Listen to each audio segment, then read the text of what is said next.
Hi folks, welcome to the Prepared Homestead. This is Travis. Thank you all for stopping by to watch. I have some breaking news this afternoon. Former President Jimmy Carter has passed away at 100 years old. There's your breaking news. I'm not going to say anything bad about the guy because, it's not good to speak to people right after they pass like that. It's just a personal, traditional kind of thing. There's your breaking news. It's kind of warm today, in the mid 50s. A little bit of a breeze. Sun came out finally after several days of just drizzly, rainy, cloudy, icky kind of weather. Drying out a little bit, but have some cold weather in store for us and a lot of folks in the coming week. So be ready for that. Right now, from what I'm seeing, and I'm seeing a lot of things being shared online of predictions, some of them look pretty, yikes, cold. But I think that from what I'm looking at, my opinion, folks here in the Ozarks, Tennessee, Arkansas, maybe little parts of northern Arkansas, Kentucky, Illinois, those places, we're probably going to see wind chills at night, negative 15, maybe negative 20, wind chills during the day, below zero. I'm going to guess probably 20-degree highs. It's breezy. It's causing my camera to shake here. Sorry about that. I think maybe you can see that. I can see it. That kind of stuff. I mean, nothing that any of us haven't experienced, okay? It's the 1st of January, or it will be. It's not that unusual, so let's not get too crazy about it. The internet, of course, is crazy about everything all the time because apparently no one has ever experienced temperatures like this. It's, got to drive up the clicks and stuff.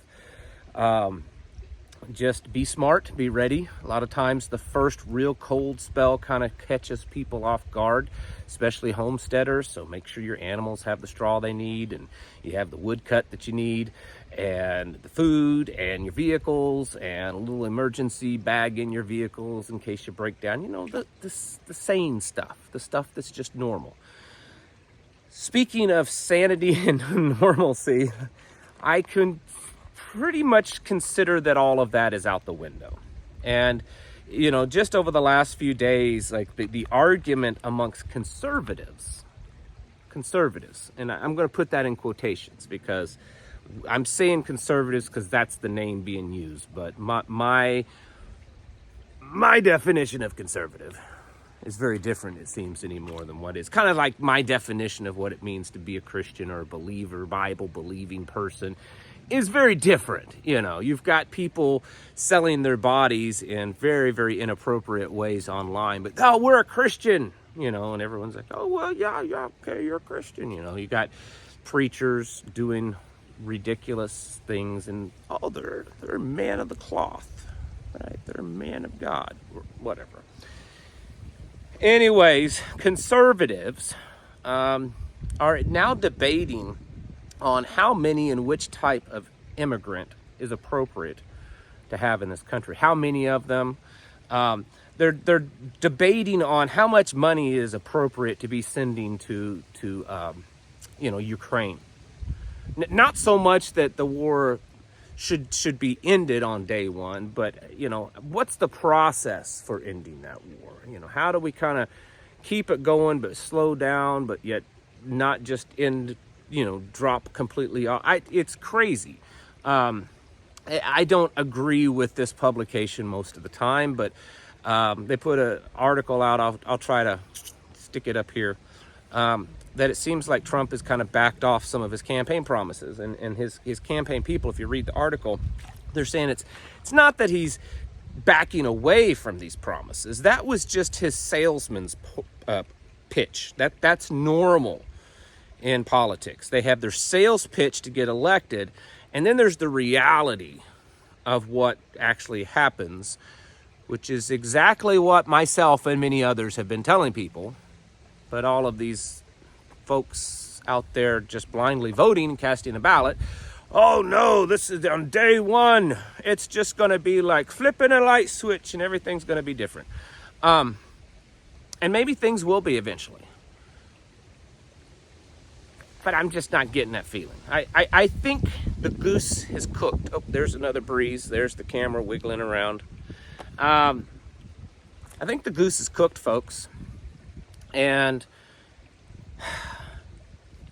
best case scenario, my opinion, best case scenario, is that the next 4 years might be a slowdown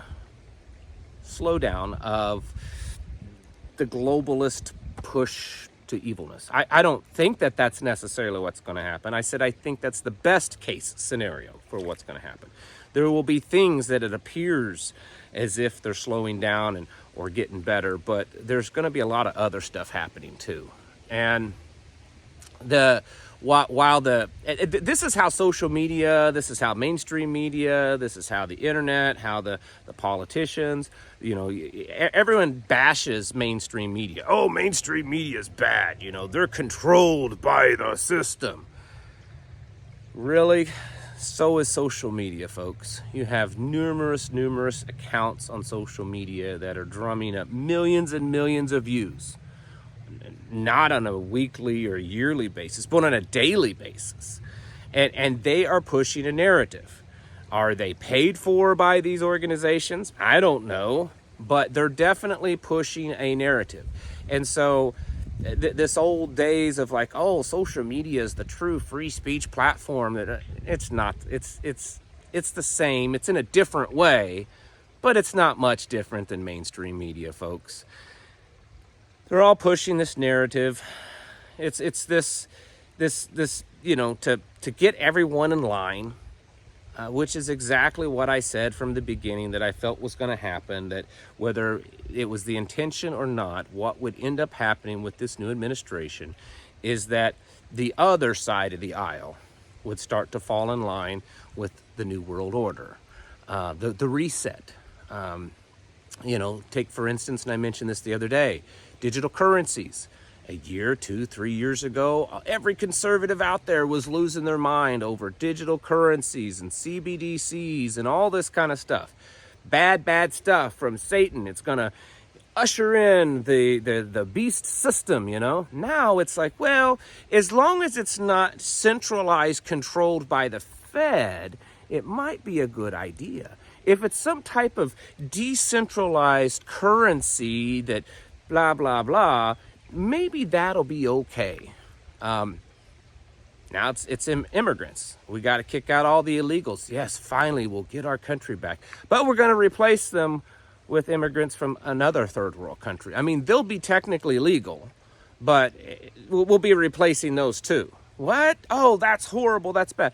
Well, it's going to be good for the economy. It's what businesses must have, I mean, we haven't raised the minimum wage in 15 years and we don't have that great of a working base here in America. So let's just dump all of these people that are technically legal now into America.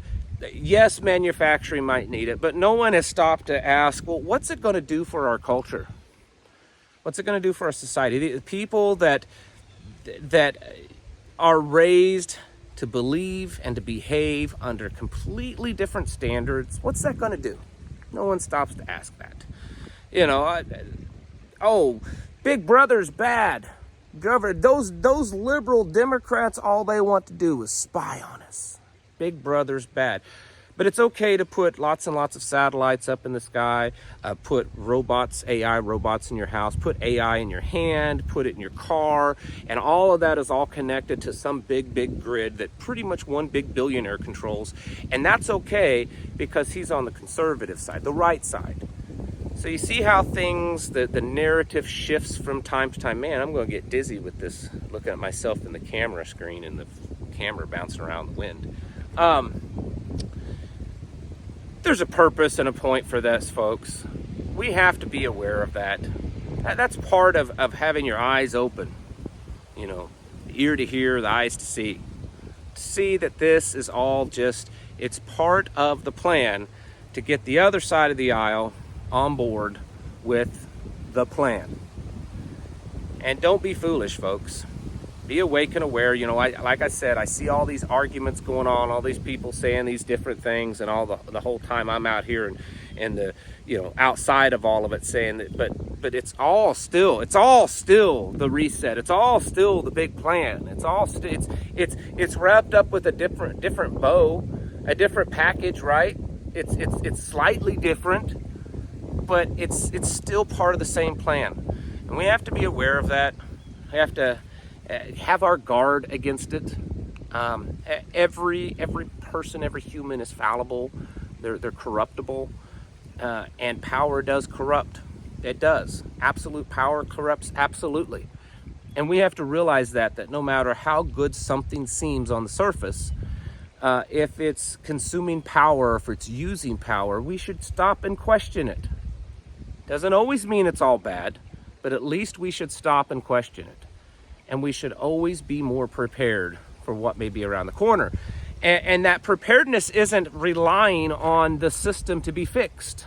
That preparedness isn't relying on one person or one party to fix the problems, because it's very likely that they're unfixable at this point. I mean, we can put a Band-Aid over it and make it look pretty good for a while. We can slather some paint over the rotting, falling apart house and make it look okay for a little while. But in the end, it's still collapsing. It's still falling apart.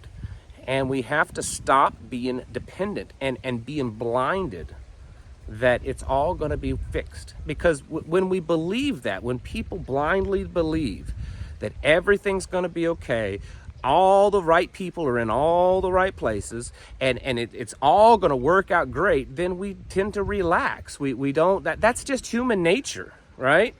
It's human nature. I mean, what do you do in your own personal lifestyle? Let's take those of you that are homesteaders. Not that this ever happens, but what do you typically do when you get caught up on a bunch of stuff, right? You've got all these projects and you get caught up on a bunch of stuff. Do you just immediately push yourself in that very next moment, that very next hour, next day, into doing a bunch of other stuff? No, typically we kind of take a little bit of a break. Like, whew, I've been working hard the last 3 weeks to get all these projects caught up. I'm going to take a day off a little bit, or at least just take an easier day, right? I'm going to take a couple of days, just kind of easy, so that I can catch my breath and then I can jump into other stuff. That's kind of human nature. And we typically do the same thing when things are going on that are bad in this world. When things are bad, we're out there and we're pushing it hard, we're getting ready, we're paying attention, we're getting our houses in order. Then when we think that things aren't bad, when we think that things are getting better, when we think that the right person now is in there and they're going to fix this, we're going to depend on someone else to make our world better, that's when we relax. And then that's when we're blindsided. So just be careful. Personally, maybe I'm just too pessimistic. Personally, I don't see anything right now that's going on that indicates to me that it's time to relax. I'm reading between the lines. I'm seeing the things that are actually said. I've not put the rose-colored glasses on. I never have. And we need to be aware that these things, that the arguments, that the narrative shift that's happening is to just keep you kind of in play in their game. It's time we step out of that game and see what's going on, really, what's really going on. And then take responsibility for ourselves and get prepared, because things aren't getting any better, folks. It's time to get your houses in order and to prepare yourselves mentally, physically, and spiritually. Thanks for watching. Catch you in the next video.